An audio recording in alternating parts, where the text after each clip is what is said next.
Y'all bet Jesus was a cool ass dude. Oh, bear with me. I don't mean that disrespectfully. Between 2,000 years of politics, money, and people saying who God hates, the Jesus in those stories back then, he sounds like somebody people really wanted around. Hey, welcome to Cottman Sense. I'm Sean, and here's something I've been thinking about lately. I'm not a theologian. I grew up in a Christian household, but my relationship with God looks a little different at 45 than it did back then. I respect Jesus, and I wonder whether we confuse him with what people built in his name. And no, I didn't conduct some 2,000-year study on Jesus. I read other people's research. See? Growth. Jesus was a builder. He went to weddings. When the wine ran out, he handled it.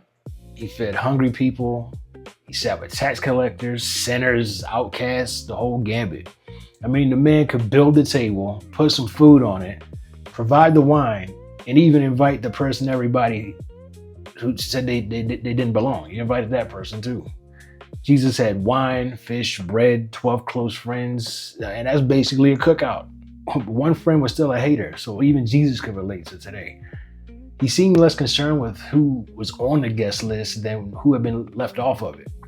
He wasn't judging people from a balcony in his gilded cage. He was sitting at the table with them.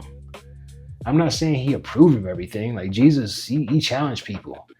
He spoke about judgment, but he led with mercy and dignity. He would challenge without humiliating you. Somewhere that whole love your neighbor thing became monitor your neighbor. We turned an invitation into inspection. We took come as you are and then added, let me see that paperwork first, player. Some people turn his teachings into money, political power, shame, control, just nasty stuff. But Jesus didn't put the Sermon on the Mount behind a paywall. He didn't have merchandise really, unless you want to count the bread and the fish and the wine. But man, he gave all that away. He started with 12 close followers and changed the world. That's an insane algorithm, man. Like some of his harshest criticism targeted religious leaders who performed righteousness while exploiting people. Sound like somebody?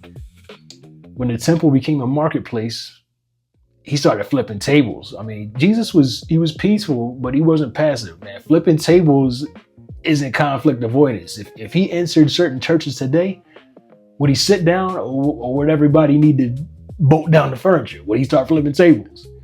And not every church or Christian, of course.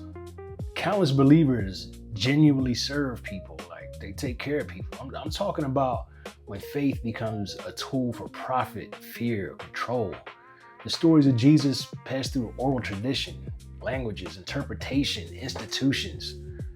That doesn't make them false, but maybe he wasn't lost in translation so much as buried beneath the rules, money, the politics, and judgment. Maybe Jesus wasn't the problem. Maybe the problem is what people do with powerful ideas once status and control get involved. If what we build in his name doesn't resemble his mercy or the people he sat beside, then we missed the point. If Jesus showed up today, would he recognize what we built? Or would he start flipping tables again? That's what makes sense to me. What makes sense to you?